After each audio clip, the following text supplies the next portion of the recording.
Wakas nga ay nakita rin ni Tatang si Gail nga mga mare kasi sinundo nga nila sila mama. Ngayong araw nga ang pagbalik nga nila sa Abra. Pero bago nga yun mga mare, maulang araw nga sa inyong lahat. Tingnan nyo naman sobrang maulan nga nung araw nga na to. Abay nabidyohan pa nga ako ni Pangit dito mga mare natutulog. Dahil si Gail nga binigay ko muna nga kay mama. Kaya ayan hinihiling nga ni mama paano inaantok pa nga. Aga kasi siya nagigising mga mare kahit nga puyat siya. Ganun nga siguro talaga pag newborn. At eto nga nag-aayos na nga rin sila kasi nga mga mare ay uuwi na nga rin sila. Nag-arkala na nga lang din ulit kami mga mare para mas komportable nga sila kasi kapag sa bus pa ay sobrang traffic nga rin at malayo nga yun dito. At eto nga mga mare, nagbigay rin si Pangit ng paputok sa mga bata para nga sa Abra. Konti nga lang to kasi hindi naman sila bumili ng marami. Kaya ayun nga mga mare, nag-aasikaso na nga rin sila dito. Tamang-tama ay maulan pa naman kaya hindi rin muna sila makakaalis. At eto nga mga mare, sumama nga para si Tatang para makita nga rin itong si Gail. Tingnan nyo naman habang nahawak ng lolo niya, nakatingin naman sa tatay niya.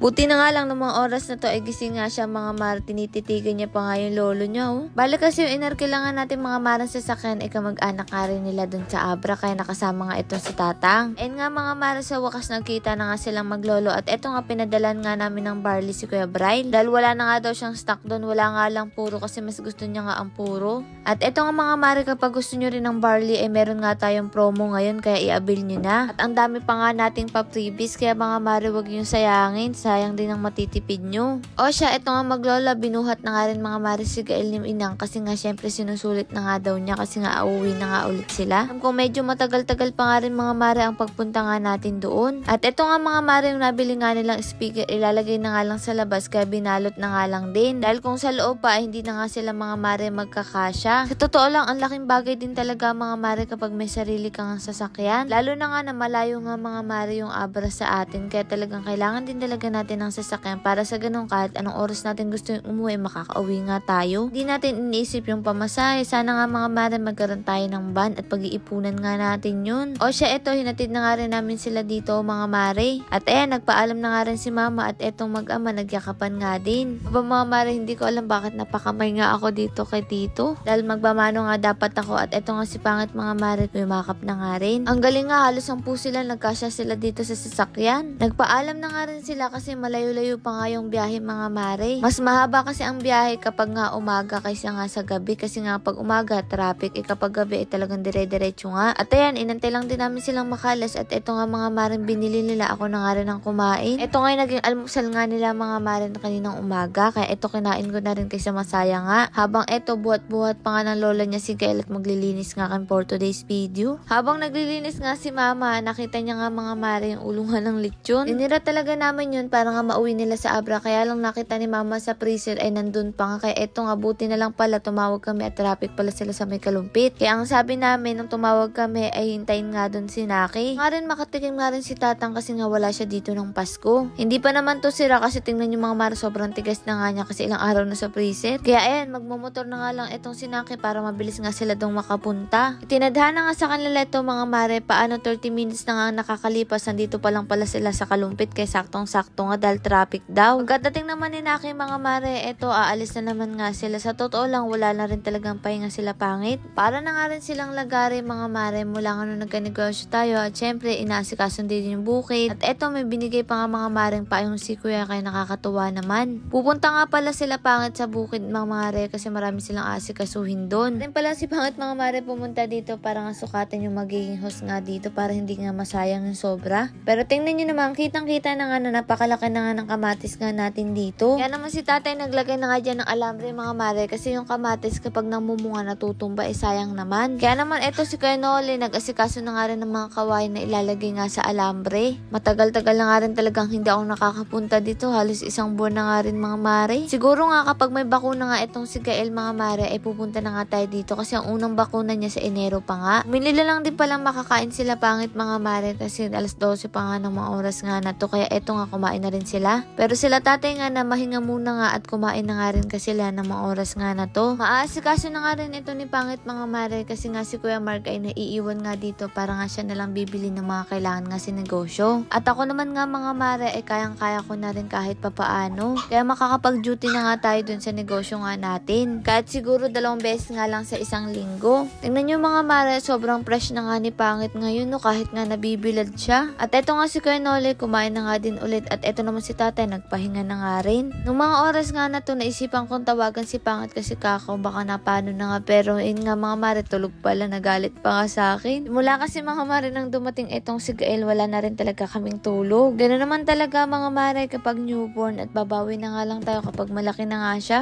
Kahit nga yung iba mga mare napapansin, napapabayaan ko nga din sarili ko. Sa pangalang daw yung anak ko ay napapabayaan ko na. Sa totoo lang mga mare, totoo rin naman yun. Kasi nga nag-a-adjust pa rin ako mga mare. Nasa isip ko naman, tsaka na nga lang kung mag-aayos kapag nga okay na. Pag-aayos naman sa sarili, nandiyan lang naman yan. Kasi diba kapag nga sinasabi nila dapat daw kahit may anak ka ay dapat hindi mo napapabayaan sarili mo para asawa mo hindi maghanap ng iba. Pero sa totoo lang sinasabi ko naman yung kay Pangit, bahala siya kapag magloloko siya. Kung nga lang ang magiging rason niya na kasi hindi na ako nag-aayos ganon. Kasi ibig sabihin lang nun, hindi niya pinapahalagahan yung magkasama kami sa walang-walang kasi nagkaroon kami. Bukod nga dun mga mare, kahit wala akong anak, basta nasa bahay lang ako, hindi talaga ako palayos. Kapag umalis naman ako, lip tint lang, sapat na nga mga mare para hindi ako maputlang tingnan. Hindi talaga ako paalayos na tao, yung pala makeup. Syempre mga mare, kapag nga okay na si girl at malaki-laki na, babawi tayo sa sarili natin at deserve naman natin yun. Kaya sa lahat ng asawa dyan na lalaki, kapag hindi nyo nakikita nag-aayos yung asawa nyo, kapapanganak lang, intindihin nyo. Maging sila mga mare, gustong-gusto nila mag-ayos, kaya lang nag-a-adjust pa rin yung katawan nila. At saka dapat mas mahalin nga natin yung asawa nga natin na kapapanganak nga lang. Sa totoo lang, hindi biro ang mga anak mapa-CS man o normal. Totoo nga, ang totoong laban nga mga mare kapag nailabas mo na nga yung baby. Kasi nga wala na yung pahinga mga mare. Bukod nga doon ay talagang magbabago na nga yung ugali ng nanay at syempre yung katawan nga nila.